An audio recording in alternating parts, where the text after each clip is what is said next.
स्वामींना नमस्कार करून माझी माऊ निघाली होती आज फर्स्ट टाईम पिकनिकला.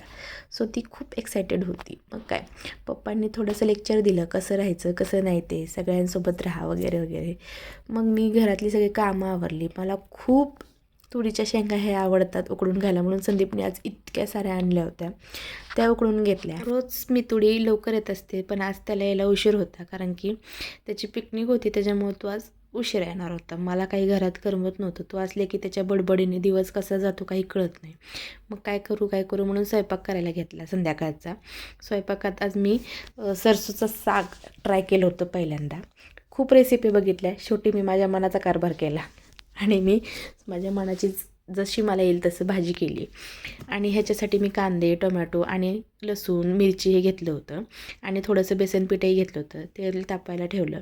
मग काय तेलात जिरी मोहरीचं फोडणी दिली आणि कांदा टाकला. कांदा चांगला गोल्डन होऊन दिला म्हणून तो त्याच्यात मिरची आणि टोमॅटो टाकून घेतले. त्याला छान परतलं. ते छान परतलेच त्याच्यामध्ये मीठ हळद धने पावडर आणि थोडंसं लाल तिखट टाकलं आणि चवीसाठी साखर टाकली. बाय द मी हा किचन किंगचा मसाला वापरते, त्याने भाजींना खूप छान टेस्ट येते. मग काय भाजीवर फोडणी टाकली आणि मग त्याच्यात थोडं 2 चमचे बेसन पीठ टाकलं. छान त्याला परतून घेतलं.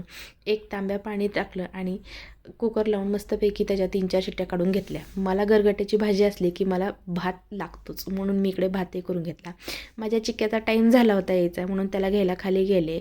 खूप त्याला बघून इतकं आनंद झाला कारण की मला खरंच करमत नव्हतं पण तो त्याच्या एक्साइटमेंटमध्ये होता. आणि हे बघा आम्हाला आज स्पायडरमॅन काढला चेहऱ्यावर म्हणून तोंड धुवायचं नव्हतं म्हणून त्याची रडारड चालू होती. त्याचं मन डायवर्ट करण्यासाठी त्याला ही कॅडबरी दिली छोटीशी, जी की त्याने माझ्यासोबत शेअर करून खाल्ली. आणि तुम्ही बघू शकता भाजी इतकी सुंदर झाली आहे की ती खायलासुद्धा तेवढीच छान लागणार आहे. मग काय माझी पुढची कामं करायला घेतले. कपडे आणायला गेले वरीस. मी थोडीसं म्हणणं होतं माझ्यासोबत खेळ मम्मा, मग त्यासोबत खेळत बसले.